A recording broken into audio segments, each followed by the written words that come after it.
सो आज मैं तुम्हें ऐसी वीडियो दिखा रहा हूँ जो मैंने लगभग 2024 में देखी होगी। और उसे देखने के बाद मेरा लगभग एक पर्सपेक्टिव ही चेंज हो गया साइंस के बारे में।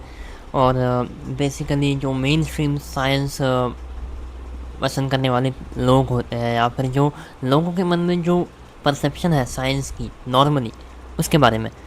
ये एक यूट्यूबर है मनवीर सिंह, जिसके बारे में मैं हमेशा बात करता रहता हूँ। शायद यही इंसान है जो बहुत ही ज़्यादा अंडररेटेड इंसान है। इनका चैनल मैं आपको दिखा रहा हूँ। 145 के सब्सक्राइबर्स हैं। इनकी वीडियो जो है काफ़ी पुरानी सी पॉपुलर वीडियोस इनकी 8-8 साल पहले बनाई थी इन्होंने, वो भी क्वांटम मैकेनिक्स पे या फिर टाइम। ये सभी के सभी वीडियोस मैंने देखी है, और ये इतनी अच्छी वीडियोस है, इतनी अच्छी एक्सप्लेनेशंस है क्वांटम मैकेनिक्स की, टाइम मशीन की, या फिर साइंटिस्ट के बारे में ज़्यादातर बातें की है, या फिर मूवीज़ जो है बॉलीवुड और हॉलीवुड। उस समय बॉलीवुड की कोई अजीब सी चीज़ें चल रही थी, तो हॉलीवुड जो है क्यों इतना आगे है हमसे, बेसिकली उस बारे में बातें कर रहे थे मनवीर भाई। ये एक ऐसा इंसान है जो साइंस या फिर रैशनैलिटी या फिर फिलॉसफी पसंद करते हैं, बट साइंस बेसिकली ये ज़्यादा पसंद करते हैं।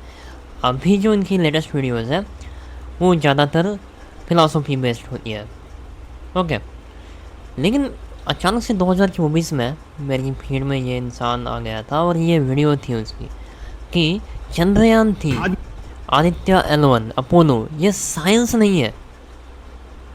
तुम पहली नज़र में सोचोगे कि यार क्या है, कोई रेज बेट है। 2024 में रेज बेट, ये कॉन्सेप्ट भी ज़्यादातर लोगों को समझ में नहीं आती थी। बहुत कम लोग थे जो रेज बेटिंग को समझते थे। मैं भी नहीं समझता था कि रेज बेटिंग क्या होती है। तो ये जब मैंने पढ़ा कि ये मुझे काफ़ी यूनिक लगा कि यार ये Chandrayaan three, Aditya L1 Apollo, ये साइंस नहीं है। तो मैंने सोचा ये क्या है, यही तो साइंस है। चंद्रयान, अलग अलग प्लैनेट्स को एक्सप्लोर करते हैं हम लोग, है ना। सो इनकी वीडियो हम देख लेते हैं पहले कि ये क्या कहना चाहते हैं। मैं थोड़ा सा इनकी स्पीड बढ़ाता हूँ। मुझे नहीं लगता कि ये कॉपीराइट मारेंगे मेरे ऊपर। ये मैं इनसे व्हाट्सएप पे बात भी कर चुका हूँ। ये कम्प्लीटली फ्री इंसान है, मतलब ऐसे इंसान है जो क्यूरियस लोगों के साथ बातें भी करते हैं। अगर आप इनसे कोई सवाल पूछना चाहते हैं सिर्फ साइंस बेस्ड, या फिर इनसे इनके कंटेंट से रिलेटेड कोई सवाल पूछना चाहते हैं, आप व्हाट्सएप में पूछ सकते हैं इनसे। तो मैं करता हूँ 2x, रहने दो 2x। शायद मुझे नहीं लगता कि ये मेरे ऊपर स्ट्राइक मारेंगे। इन्होंने बीच में एक वीडियो भी बनाई थी कि आप चाहो तो मेरी वीडियोस को यूज़ करके उनकी क्लिप्स बना सकते हो, और मैं स्ट्राइक नहीं मारूंगा। ये बस ये चाहते हैं कि इनका जो नॉलेज है, इनकी जो चीज़ें हैं, वो फैल जाए लोगों के पास। जितना इनसे हो सके ये बात बताने की कोशिश करते हैं। और ये ऐसा नहीं है कि इन्हें ज़्यादा व्यूज़ चाहिए। ये कहते हैं कि जो बातें ये कहना चाहते हैं उनमें जिन्हें इंटरेस्ट है और जो एक्चुअली जानना चाहते हैं, सिर्फ उन्हीं के बारे में ये बातें करेंगे, और उन्हीं लोगों तक ये पहुंचेंगे जो सच में जानना चाहते हैं और जो सच में डिज़र्व करते हैं। जो सच में ऐसे लोग हैं जो समझेंगे, 100 में से 2 लोग ही क्यों ना हो, लेकिन वो इनकी बात समझ सकेंगे या क्या कहना चाहते हैं। और ये बेसिकली कॉम्प्लेक्स टॉपिक्स को इजीली एक्सप्लेन करते हैं, मतलब जितना इजी हो सके उतना इजीली। हम बिना किसी टाइम वेस्टिंग के स्टार्ट करते हैं टॉपिक।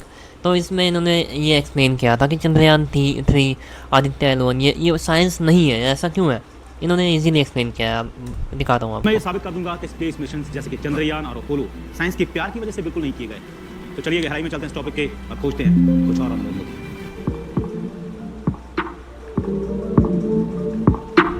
25 मई 1961 को जॉन एफ कैनेडी ने यह कहा था, We choose to go to the moon in this decade and do the other thing. तो कैनेडी ने ऐसा क्यों कहा कि वो चांद पर जाएंगे? क्या उन्हें साइंस से बहुत सारा प्यार था? इसीलिए वो $256 बिलियन इस मिशन पर लगाने को तैयार हो गए। इतनी बड़ी रकम तो क्या, साइंस के लिए सरकार 2 रुपए न खर्च करे। आज तक सरकार ने जिन भी साइंस प्रोजेक्ट्स में पैसा लगाया है वो सिर्फ एक ही कारण से लगाया है, पॉलिटिकल कारण, और ज्यादा पावर पाने के लिए, दूसरे देशों से खुद को और ज्यादा पावरफुल दिखाने के लिए, ऐसी पावर जो जंग में काम आए। तो मुद्दा यहाँ पावर का है, साइंस का नहीं। साइंस को सिर्फ एक औजार की तरह इस्तेमाल। हम समझ रहे हैं इस बात को। जिस डायरेक्शन में टेक्नोलॉजी को ग्रो करने के लिए गवर्नमेंट सपोर्ट करती है, या फिर ज़्यादा गवर्नमेंट का मतलब बेसिकली जनता का पैसा, जनता का टैक्स, या फिर ओवरऑल एक रिप्रेजेंटेशन, होल समाज का, होल ह्यूमन पॉपुलेशन का एक रिप्रेजेंटेशन। तो गवर्नमेंट ज़्यादातर उन साइंस प्रोजेक्ट में सपोर्ट करती है जो देश को पावरफुल बनने में मदद करे, या फिर उन साइंस प्रोजेक्ट पे मदद करती है, मतलब इन्वेस्ट करने में हेल्प करती है जहाँ में कोई फ़ायदा हो, देश को कुछ प्रोडक्टिवली कोई प्रॉफिट मिले, या तो पैसा मिले, देश की मैन्युफैक्चरिंग पावर बढ़ जाए, या फिर नॉर्मली ये हथियार, या तो बड़े हथियार हो, या फिर हमने अगर मिशन मून के मिशंस कर लिए या फिर दूसरे प्लैनेट्स के मिशंस कर लिए, तो ऑटोमेटिकली हमारे देश की एक पावर दिख जाएगी बाहर की कंट्रीज़ में। भले हम साइंस के बारे में हमारे देश के लोग जानते कितना भी हो, जानते हो या ना जानते हो, लेकिन हमारी पावर ज़्यादा दिखेगी बाहर, सिर्फ इस एक कारण के लिए, अपने आप को स्ट्रॉन्ग दिखाने के लिए, अपनी टेक्नोलॉजी को एडवांस दिखाने के लिए पर्टिकुलर एरिया में ही बस गवर्नमेंट पैसे लगाती है, खर्च कर रही है। तो ये जो मून मिशंस, ये सारी चीज़ें जो है, ये वो साइंस नहीं है जो साइंटिस्ट के मन से निकलती है, जहाँ पे कोई कुछ ढूंढना होता है, कोई एक्चुअल क्यूरियोसिटी होती है। तुमने सच में ईमानदारी से बात करो, तुम में से कितने लोगों ने चंद्रयान के जाने के बाद या फिर इस तरह के हमारे जो स्पेस मिशंस होते हैं वो जाने के बाद वहाँ पे उन्होंने आखिर रिसर्च क्या की, नया क्या जाना, इस बारे में कितनी जानकारी ली। ये सिर्फ एक पॉपुलैरिटी, मतलब पॉपुलर होने के लिए इंडिया ने की हुई एक चाल थी। मतलब ज़्यादातर ये फोकस था इंडिया का भी नहीं मैं कह रहा, normally most of the countries यही चाहती है। मोस्ट ऑफ द कंट्रीज़ भाग रही है अपने आप को स्ट्रॉन्ग दिखाने में या फिर टेक्नोलॉजी में अपने आप को एडवांस दिखाने में, इस चीज़ के लिए नहीं कि देखते हैं क्यूरियस होकर कि इस नॉलेज फील्ड को एक्सपांड करते हैं, इसके पीछे जो कारण है वो जानते हैं, या फिर कोई पर्टिकुलर साइंटिफिक फील्ड है उसमें कोई नॉलेज की कमी है उसे भर निकालते हैं, पर उनमें क्यूरियसली जानते हैं कि उनके पीछे कारण क्या है, उनके पीछे और कौन सी इन्फॉर्मेशन है जो हम ले सकते हैं। क्यूरियोसिटी की वजह से नहीं है ये, इसके पीछे कोई और कारण है। यही बताया था इन्होंने, मैंने पहले ही बता दिया आपको। क्योंकि उस समय अमेरिका और रशिया के बीच एक कोल्ड वॉर चल रही थी कि कौन स्पेस रेस में आगे निकलता है। रशिया स्पेस रेस में आगे निकल भी चुका था, सबसे पहले इंसान को अंतरिक्ष में भेजकर, पर बाद में अमेरिका ने स्पीड पकड़ी और पहले इंसान को चांद पर भेज दिया। और इसी से दूसरे देशों में भी दौड़ शुरू हुई स्पेस में जाने की, क्योंकि अगर जल सेना हो सकती है, हवाई सेना हो सकती है, तो स्पेस सेना क्यों नहीं हो सकती। तो इसलिए सारे देश स्पेस में अपनी जानकारी बढ़ाना चाहते हैं, क्योंकि कोई पता नहीं फ्यूचर में क्या हो जाए। जब हवाई जहाज बनाया गया तो उसका विकास तेजी से इसलिए हो पाया क्योंकि सेना उसे लड़ाकू जहाज के लिए इस्तेमाल करना चाहती थी, और हवाई जहाज बनने के सिर्फ 43 साल बाद ही एटॉमिक बम एयरप्लेन से गिरा दिया गया। इतने कम समय में ये सब कुछ हुआ, क्योंकि जंग की मोटिवेशन के बिना इतने कम समय में ये सब कुछ हो ही नहीं सकता था। कुछ लोगों को लगता है कि कंप्यूटर साइंस से प्यार की वजह से बनाए गए थे। जी नहीं, दुनिया का सबसे पहला प्रोग्रामेबल कंप्यूटर ENIAC जंग में सेना की मदद करने के लिए बनाया गया था। सेना इन कंप्यूटर्स का इस्तेमाल तोप के गोलों की ट्रैजेक्टरी जानने के लिए करती थी, मतलब कि ये जानने के लिए करती थी। मतलब जो कंप्यूटर आज हम यूज़ करते हैं, आज जो टेक्नोलॉजी ग्रो हो रही है एक्चुअली, हाँ, अब इवन इसमें स्मार्टफोन टेक्नोलॉजीज़ भी आती है, जहाँ पे तुम स्मार्टफोन मॉडल्स किस तरह बदलते हैं, पिछला वर्जन, ये वाला वर्जन, उसमें सॉफ्टवेयर किस तरह बदलता है, हम ये जानते हैं कि सॉफ्टवेयर अपडेट्स आ रही है फ़ोन में। हाँ, आज हम कितने ज़्यादा डीपली अंदर घुस गए हैं कि यार हर किसी फ़ोन के लिए कोई अलग अलग फीचर्स बनते हैं, और उस बारे में हम लोग डिस्कस भी करते हैं कि इस फ़ोन में ऐप ओपनिंग और क्लोजिंग का एनिमेशन इस अपडेट में ऐसा आ गया। मतलब आज हम कितने ज़्यादा कस्टमाइज्ड हो चुके हैं फ़ोन की जो टेक्नोलॉजीज़ है उसे इम्प्रूव करने के लिए। बट ये सारी चीज़ें भी शुरू इसीलिए हुई थी क्योंकि जंग हो रही थी, क्योंकि पावर की फाइट हो रही थी, बस लड़ाइयाँ चल रही थी। और अपने आप को, अगर तुम्हारे पास पावर नहीं है तो कोई फ़ायदा नहीं है। और ये सिर्फ पावर के लिए, ऐसा नहीं था कि लोगों को पसंद थी कंप्यूटर साइंस, या फिर लोगों को पसंद था कि इसे लोगों की मदद के लिए ही बनाते हैं, चलो इससे लोगों की नीड सेटिस्फाई हो जाएंगी इसलिए इसे ग्रो करते हैं, डेवलप करते हैं, ऐसा नहीं था। उसके पीछे भी कारण ये था कि जंग में उसे यूज़ करना था। से फैली है वो है GPS। 1950 में यूएस मिलिट्री कोशिश कर रही थी अपनी बैलिस्टिक मिसाइल सबमरीन्स के लिए लोकेशन डेटा प्रोवाइड करवाने की, और यूएस मिलिट्री की इसी कोशिश से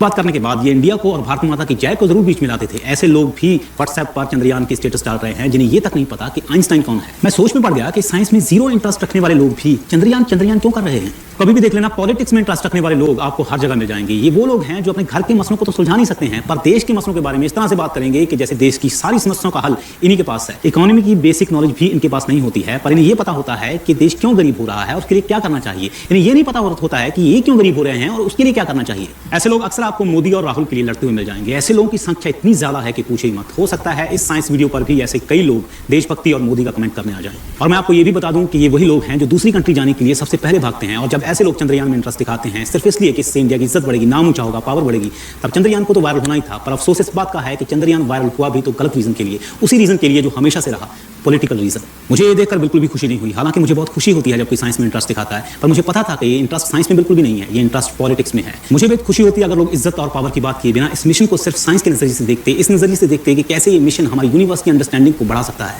एक चाइल्ड लाइक क्यूरियोसिटी होती है कि चंद्रयान ने क्या नया खोजा है, क्या नया किया है। कोई यही तो, हमारी कंट्री ने ये भेजा, उनकी कंट्री ने वो भेजा।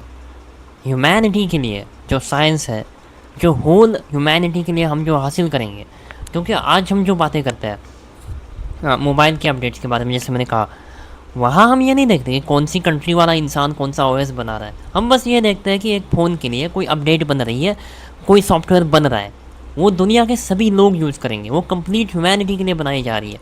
या फिर वहाँ पे ऐसा नहीं होता कि इवन वहाँ पे भी होता है ऐसा कई बार कि चाइनीज़ फ़ोन्स को अलग सोचा जाता है या फिर अमेरिकन फ़ोन्स को अलग सोचा जाता है। इवन ऐसा तक होता है कि यार कुछ कंपनीज़ अपने फ़ोन अमेरिका में अलग बनाती है, ग्लोबली अलग बनाती है, ऐसा तक होता रहता है। तो ये भी एक पॉलिटिक्स है कंपनी का अपना।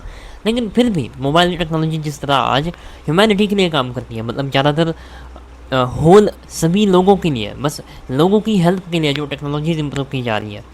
अब वो भी इसलिए क्योंकि उनके पीछे बड़ी पावर है, बड़ी बड़ी कंपनीज़ है, नहीं तो वो भी नहीं हो पाता। लेकिन उस तरह ये नहीं है। ये जो चंद्रयान है या फिर ये जो स्पेस एक्सप्लोरेशन है अलग अलग कंट्रीज़ की, हमने कभी इस एंगल से सोचा इस बारे में कि होल ह्यूमन साइंस के लिए आज तक इंसानों ने जितनी खोज की है साइंस में, उसमें ऐसा कौन सा कंट्रीब्यूशन ऐड होगा अगर किसी कंट्री ने कोई स्पेसशिप भेजा ऊपर, तो होल ह्यूमैनिटी के लिए वो कितना यूज़ होगा, इस बारे में कितने लोगों ने सोचा। ये सिर्फ अपनी नेशनैलिटी का बस दिखावा करने के लिए, बस शो ऑफ करने के लिए, हर चीज़ें सिर्फ और सिर्फ एक सिंबल, स्टेटस सिंबल की तरह दिखाने के लिए कि हमने चंद्रयान भेजा या फिर हमने स्पेस एक्सप्लोरेशन के लिए ये चीज़ की। हमारी कंट्री ने, खासकर हमारी कंट्री ने, कंट्री के नाम पे, नेशन के नाम पे प्राउड फील करो, रिलीजन के नाम पे प्राउड फील करो या फिर कास्ट के नाम पे करो। तो मैं बस भीड़ में अपने आप पे प्राउड फील करने के लिए इस्तेमाल किया जाएगा इन बड़े बड़े लोगों द्वारा। इस बारे में मैं अलग से वीडियो बनाऊंगा कभी, अभी मैं साफ साफ बता नहीं पाऊंगा इस बारे में। लेकिन जो हमारा मुद्दा था वो ये था। क्यूरियोसिटी तो है नहीं कि चंद्रयान ने स्पेस एक्सप्लोरेशन के लिए क्या नया किया है, बस देश की इज्जत बढ़ी और पावर बढ़ी है, इसी से मतलब है। साइंस का आधार है क्यूरियोसिटी। क्यूरियोसिटी की वजह से ही लोग साइंस में इंटरेस्ट लेते हैं, पावर की वजह से नहीं। किसी ने मुझसे कहा कि लोगों का चंद्रयान में इंटरेस्ट दिखाता है कि लोगों का साइंस में इंटरेस्ट बढ़ रहा है, पर सच तो ये है कि लोगों ने पॉलिटिक्स के इंटरेस्ट की वजह से चंद्रयान में इंटरेस्ट लिया, साइंस के इंटरेस्ट की वजह से नहीं। पर क्या कर सकते हैं, यही सच्चाई है। आज तक साइंस पॉलिटिक्स की वजह से ही आगे बढ़ी है। साइंस को आगे बढ़ाने के लिए पैसा चाहिए और साइंटिस्ट को क्यूरियोसिटी के नाम पर कोई कुछ नहीं देगा, पर पावर के नाम पर देगा। तो यही सही, पॉलिटिक्स साइंस को आगे बढ़ाती रहे। जिसे इसे पॉलिटिकल नज़र से देखना है देखें, हम तो इसे क्यूरियोसिटी की नज़र से ही देखेंगे कि क्या नया खोजा गया है, यूनिवर्स के बारे में क्या नया पता चला है। That's all. मतलब अगर तुम्हें सच में जानना है, कुछ नई साइंटिफिक टर्म है, कोई नई साइंटिफिक खोज हुई है, डिस्कवरी हुई है, या फिर कोई भी न्यूज़ आई है साइंस से रिलेटेड, तो उसे इस नज़रिए से देखने से अच्छा है कि इस कंट्री ने ये किया, उस कंट्री ने वो। ये कितनी छोटी सोच है, ये कंट्री वहाँ चली गई, उनकी टेक्नोलॉजी, हमारी टेक्नोलॉजी। उसे एज ए टेक्नोलॉजी देखो, उसे फंडामेंटली लर्न करने की कोशिश करो, उसके बारे में जानने की कोशिश करो। जैसे वो साइंस सभी के लिए है, नॉलेज सभी के लिए है, ज्ञान सभी के लिए है। इवन ये हमने ये की थी बात, इंडियंस ने ये बात की थी कि यार जो तुम्हारे पास नॉलेज है वो सभी के साथ शेयर करो। तो इसी तरह जो नॉलेज है वो सभी के लिए है। ये इस तरह डिवाइड करना उसे कि ये टेक्नोलॉजी इस कंट्री ने बनाई, वो उस तरह के लोगों ने बनाई, इस तरह सोचने से अच्छा है तुम एक होल ह्यूमैनिटी के बारे में, साइंस की उस चीज़ को समझने के लिए अपनी एनर्जी खर्च करो, ना कि इस तरह बस। और इस बारे में लोग लड़ते तक है, लोग मीम्स तक बना रहे थे बीच में कि हमने ये किया, हमारी कंट्री ने वो किया। मैं ये नहीं कह रहा कि वो गलत है, लेकिन अगर तुम वो करते हो तो वो साइंस नहीं है। ये मत सोचना कि वो तुम्हारा साइंस से लगाव है, तुम बस पॉलिटिक्स से लगाव रखते हो। तो यही इस इंसान ने कहने की कोशिश की कि ये बस पॉलिटिक्स है, साइंस नहीं। और ये होता रहेगा, पॉलिटिक्स ही होगी जो ज़्यादा फंड करेगी साइंस को। साइंस के पास भी कोई और रास्ता नहीं है। लेकिन हम पॉलिटिकल दृष्टिकोण से इसे देखने से अच्छा है हम साइंटिफिक दृष्टिकोण से देखें एज अ क्यूरियस साइंटिस्ट या फिर क्यूरियस स्टूडेंट के रूप में।